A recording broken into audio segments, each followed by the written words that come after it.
जय सिया राम। आप सुन रहे हैं कैपिटल रेडियो अयोध्या। मैं हूं भावना राय और मैं हूं वात्सल्य राय। सभी सुनने वालों को जय सिया राम। कैपिटल रेडियो अयोध्या में आप लगातार सुन रहे हैं रामायण की कहानियां। रामायण का अर्थ है रामकायन, यानी भगवान श्री राम की यात्रा। ये वो यात्रा पथ है जिस पर बढ़ते हुए राजकुमार राम मर्यादा पुरुषोत्तम भगवान हो गए। पिछले अंक में हमने आपको भगवान परशुराम के क्रोध और लक्ष्मण जी से उनके संवाद के शुरुआती हिस्से की कथा सुनाई। अगर आपने वो एपिसोड नहीं सुना है तो हमारे YouTube चैनल और Facebook पेज पर जाकर सुन सकते हैं। उसका लिंक भी हम डिस्क्रिप्शन बॉक्स में साझा कर रहे हैं। अब आगे की कथा। गोस्वामी तुलसीदास जी महाराज कहते हैं, लखन कहे मुनि सुजस तुम्हारा, तुम्हें अछत को बरने पारा, अपने मुंह तुम आपन करनी, बार अनेक भांति बहुबरनी। भगवान परशुराम जी का क्रोध अगर अग्नि था तो लक्ष्मण जी उसमें घी डालने का काम कर रहे थे। वो बोले, मुनिवर, आपके रहते कोई दूसरा आपका यश कैसे बखान कर सकता है। अपने किए कामों को आप खुद ही कई कई तरह से बता चुके हैं। अगर आपको इतने पर भी संतोष नहीं हुआ तो और भी कुछ बता दीजिए। अपने क्रोध को दबाकर कष्ट मत सहिए। सूर समर करनी करहीं, कहीं न जना वहीं आप, विद्यमान रन पाए रिपु, कायर कथई प्रताप। सुनिए मुनिवर, शूरवीर युद्ध में अपना दमखम दिखाते हैं, सिर्फ बयानबाजी करते हुए अपना परिचय नहीं देते। शत्रु सामने हो तो सिर्फ कायर ही अपनी डींग हाँकते हैं। आप बार बार हांका लगाकर काल को मेरे लिए बुला रहे हैं। लक्ष्मण जी की ये बातें सुनते ही भगवान परशुराम ने फरसा अपने हाथों में ले लिया। वो बोले कि अब कोई मुझे दोष न देना। कटुबादी बालक को बध जोगू। कड़वी बातें बोलने वाला ये बालक इसी योग्य है कि इसका वध कर दिया जाए। मैंने बच्चा समझकर इसे बचाने की बहुत कोशिश की, लेकिन ये तो मरने पर आमादा है। कौशिक कहा क्षमाई अपराधु। अब विश्वामित्र जी आगे आए। वो बोले, हे प्रभु, इनके अपराधों को आप क्षमा कीजिए। साधु लोग बच्चों के दोष और गुण को नहीं गिनते हैं। इस पर भगवान परशुराम बोले, ये तीखी धार वाली कुठार और मैं करुणा रहित क्रोधी, और मेरे सामने ये गुरुद्रोही अपराधी है।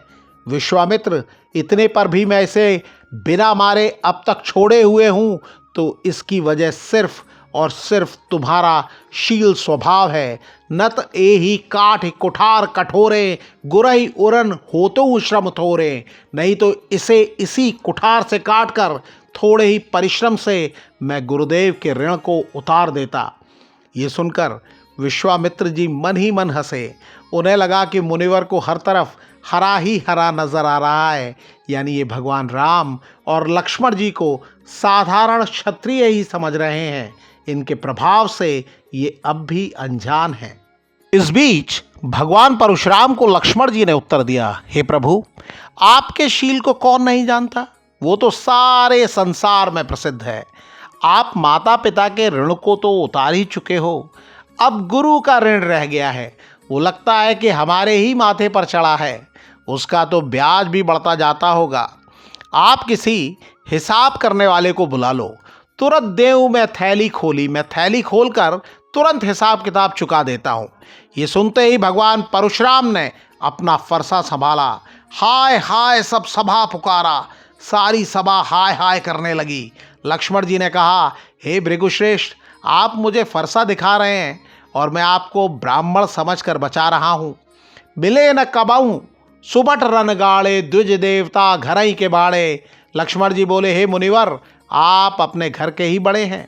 मुनिवर, आपका युद्ध में कभी रणधीरों से मुकाबला नहीं हुआ।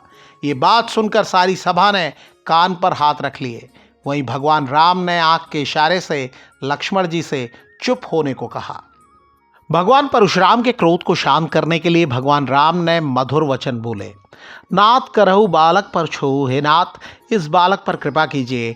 ये आपका कुछ भी प्रभाव जानता तो आपको बराबर उत्तर न देता। अगर बालक कोई चपलता भी करे तब भी गुरु पितु मातु मोद मन भरहि। गुरु पिता और माता को आनंद ही आता है। आप तो बहुत ज्ञानी हैं प्रभु। भगवान राम की बातें सुनकर भगवान परशुराम कुछ ठंडे पड़े, लेकिन इस बीच लक्ष्मण जी फिर कुछ कहकर मुस्कुरा दिए। उन्हें हंसते देख भगवान परशुराम का क्रोध फिर चढ़ गया। वो बोले, राम तोर भ्राता बड़ पापी। हे राम, तुम्हारा भाई बड़ा पापी है। गौर शरीर श्याम मन माही। इसका शरीर गोरा है, लेकिन ये मन का काला है। ये दूध पीता बच्चा नहीं है, इसके मुंह में तो जहर भरा है। लखन कहेउ हंसे सुनहु मुनि, क्रोध पाप कर मूल। लक्ष्मण जी ने कहा कि हे प्रभु, आप ये ध्यान रखिए कि क्रोध पाप का मूल होता है। इसके वश में आकर मनुष्य अनुचित कर्म कर बैठता है। हे प्रभु, मैं तो आपका दास हूँ। क्रोध करने से यह धनुष जुड़ तो नहीं जाएगा। आप बैठ जाइए। खड़े खड़े आपके पैर दुखने लगेंगे। अगर ये धनुष आपको बहुत प्रिय है तो बताइए, कोई उपाय किया जाए। किसी गुणी को बुलाकर इसे जुड़वा देते हैं। लक्ष्मण जी की बातें सुनकर जनक जी डर गए। वो बोले, बस कीजिए, मस्त करहूं अनुचित भल नाही। अनुचित बातें करना ठीक नहीं है। जनकपुरी के सभी स्त्री और पुरुष डर के मारे थर थर कांपने लगे। छोट कुमार खोट बड़ भारी। वो मन ही मन सोचने लगे कि ये छोटे राजकुमार बड़े खोटे हैं। वहीं क्रोध से भगवान परशुराम भी कांप रहे थे। गुस्से की वजह से उनका बल भी क्षीण हो रहा था। उन्होंने भगवान राम से कहा, सुन राम, तेरा छोटा भाई समझकर मैं इसे छोड़ दे रहा हूं, नहीं तो ये क्षमा करने के योग्य नहीं है। मनु मलिन तनु सुंदर कैसे, विषरस भरा कनक घटु जैसे। सुंदर तन वाले इस लड़के का मन वैसा ही मलिन है जैसे कि सोने के घड़े में जहर भरा हो।